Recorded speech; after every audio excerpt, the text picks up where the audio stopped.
Hello guys, welcome back to another video. तो guys, RBL bank की financial year 2023 की second quarter की result out हो चुकी है।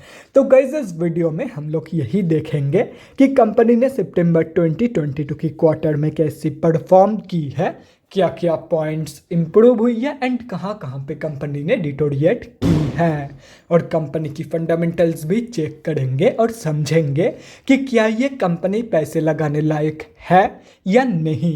एंड उसके साथ साथ हम लोग कंपनी की टेक्निकल्स के बारे में भी डिस्कस करेंगे। तो गाइस, बिना टाइम वेस्ट किए कंपनी की फंडामेंटल एनालिसिस करते हुए वीडियो को शुरू करते हैं। तो गाइज, अगर इस कंपनी की बिजनेस के बारे में डिस्कस करें तो this is a banking company which is engaged in providing a wide range of banking and financial services including wholesale banking, retail banking, treasury operations and other banking related services. ये company both BSC and NSC में listed है। तो अभी अगर इस company की कुछ important figures के बारे में बात करें तो 7422 करोड़ की है कंपनी की मार्केट कैप, 10.9 की पी है, 3.95% है कंपनी की आरओसी एंड आरओई कंपनी की नेगेटिव में जा चुकी है, नेगेटिव बाई 1.32%। कंपनी की लास्ट 6 मंथ्स की रिटर्न 3% है एंड लास्ट 3 साल की सेल्स ग्रोथ 10.2% के आसपास निकल के आ रही है। कंपनी अभी अपनी बुक वैल्यू से आप लोगों को सस्ते में मिल रही है। ये कंपनी आप लोगों को डिविडेंड देती नहीं है एंड फेस वैल्यू 10 रुपये की है।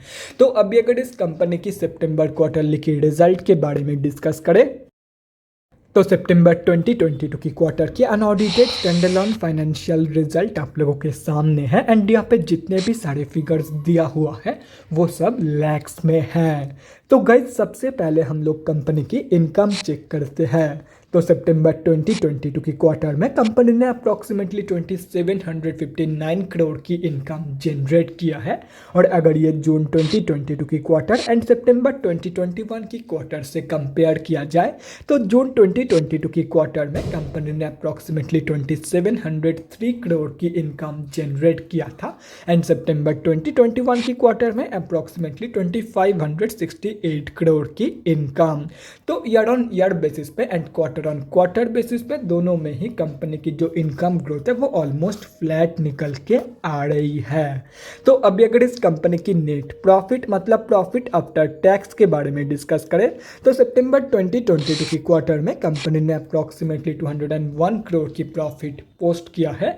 जून 2022 की क्वार्टर में भी कंपनी ने अप्रॉक्सीमेटली 201 करोड़ की प्रॉफिट पोस्ट किया था एंड सितंबर 2021 की क्वार्टर में अप्रॉक्सीमेटली 30 करोड़ की प्रॉफिट।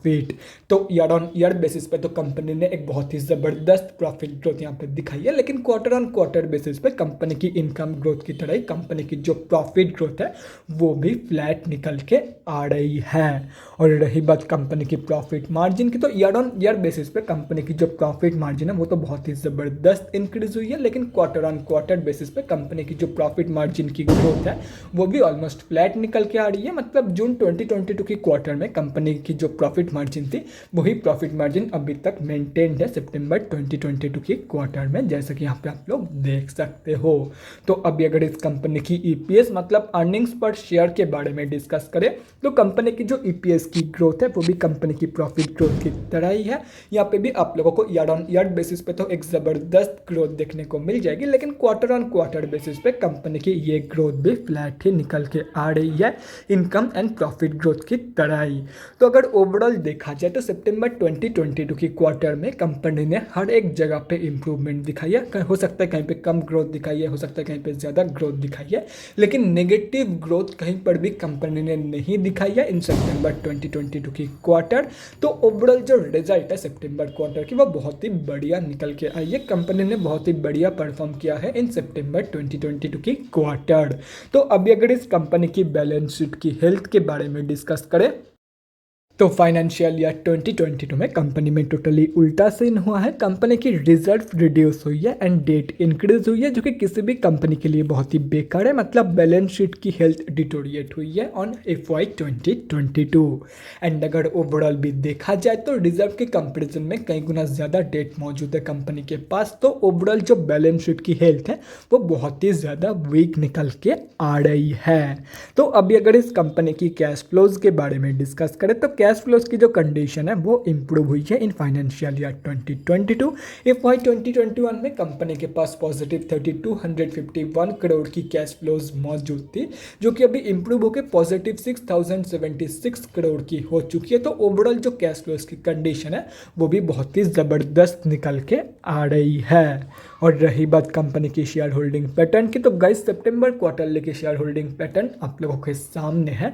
एंड यहाँ पे अगर आप लोग एक चीज़ नोटिस करोगे तो इस कंपनी में प्रोमोटर्स की होल्डिंग नहीं है। बाकी अगर देखा जाए तो FIIs एंड DIIs दोनों ने ही बाइंग करी है एंड गवर्नमेंट की होल्डिंग अनचेंज्ड है और end of the quarter public से माल उठाया गया है। तो गाइस अभी कंक्लूजन पे आते हैं कि क्या आप लोगों को इस कंपनी में पैसा लगाना चाहिए या नहीं। तो देखो गाइस कंपनी फंडामेंटली स्टेबल है, कंपनी की जो फंडामेंटल्स है वो ठीक ठाक है, कंपनी की जो ग्रोथ है वो भी ठीक ठाक ही निकल के आ रही है एंड सितंबर क्वार्टर में भी कंपनी ने बहुत ही बढ़िया परफॉर्मेंस दिखाई है। तो ऐसे में आप लोग डेफिनेटली इस कंपनी में पैसा लगा सकते हो, चाहे वो शॉर्ट टर्म के लिए हो या तो फिर लॉन्ग टर्म के लिए। एंड ये मैं कोई रिकमेंडेशन नहीं दे रहा हूँ, ये सिर्फ और सिर्फ एजुकेशनल पर्पज़ के लिए है। पैसा लगाने से पहले अपने खुद के रिसर्च ऐड कर लेना या तो फिर किसी फाइनेंशियल एडवाइज़र की एडवाइस ले लेना। तो गाइस अभी अगर इस कंपनी की टेक्निकल्स के बारे में डिस्कस करें तो यहाँ पे हम लोग आ चुके हैं NSE के डेली चार्ट पे। तो गाइस सबसे पहले हम लोग ये समझते हैं कि कंपनी में अभी चल के आ रहा है। तो गाइस कंपनी अभी अपनी 200 की मूविंग एवरेज से स्लाइटली ऊपर ट्रेड कर रही है, मतलब कंपनी अभी ऑफिशियली अप ट्रेंड में है। एंड अगर देखा जाए तो ये कंपनी पिछले ऑलमोस्ट 2 महीनों से एक ही रेंज के अंदर कंसोलिडेट कर रही है। लेकिन अगर देखा जाए तो इस कंपनी ने एक बार इस रेंज की ब्रेकआउट देने की ट्राई किया था, लेकिन ये एक फेक आउट रहा एंड ये कंपनी फिर से अभी इसी रेंज के अंदर कंसोलिडेट कर रही है। तो ऐसे में अगर इसकी ब्रेकआउट नीचे की तरफ हो जाती है एंड ये कंपनी अगर बाई चांस 106 रुपये की सपोर्ट बेस से भी स्लिप कर जाती है तो आप लोग अप्रॉक्सीमेटली 76 रुपीज़ तक की फॉल 75 रुपीज़ तक की फॉल एक्सपेक्ट कर सकते हो फ्रॉम दिस कंपनी। एंड वहीं पे अगर ऊपर की तरफ ब्रेकआउट हो जाती है एंड 157 के ऊपर ये कंपनी चली जाती है तो उसके ऊपर आप लोग अप्रॉक्सीमेटली 219 रुपये की लेवल एक्सपेक्ट कर सकते हो एज अ टारगेट।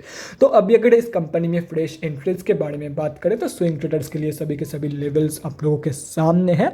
अगर नीचे की तरफ ब्रेकआउट देती है तो simply wait for the reversal from this support. Company जहां से भी रिवर्सल लेगी वहां से रिवर्सल की कंफर्मेशन के बाद उसके नीचे एक स्टॉप लॉस लगाने के बाद उसके ऊपर के टारगेट के लिए एक बहुत ही बढ़िया स्विंग ट्रेड प्लान कर सकते हो। अगर यहाँ से रिवर्सल शो कर रही है फर्स्ट टारगेट ये है एंड सेकंड टारगेट ये, एंड अगर यहाँ से रिवर्सल शो कर रही है तो फर्स्ट टारगेट ये है एंड सेकंड टारगेट ये।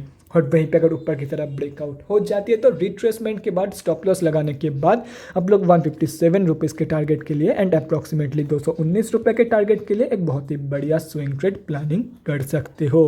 और रही बात short term traders and long term investors की, तो देखो गाइस मैं आप लोगों को यही बोलूँगा, simply wait for the breakout of this rectangle pattern, क्योंकि कंपनी ऑलरेडी 2 महीनों से इसी रेंज के अंदर कंसोलिडेट कर रही है और आगे कितना महीना ये कंपनी इस रेंज के अंदर कंसोलिडेट करेगी वो कोई नहीं बता सकता। कंपनी यहाँ पे अनडिटरमाइंड टाइम पीरियड के लिए कंसोलिडेट कर रही है, तो simply wait for the breakout के बाद ही इस कंपनी में फ्रेश एंट्री प्लान करना, चाहे वो शॉर्ट टर्म के लिए हो, लॉन्ग टर्म के लिए हो या तो फिर स्विंग ट्रेड के लिए हो।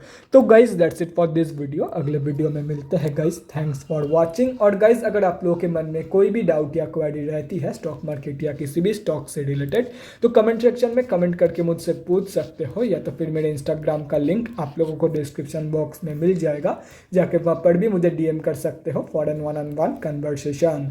Thanks again for watching guys, bye guys and definitely guys stay safe.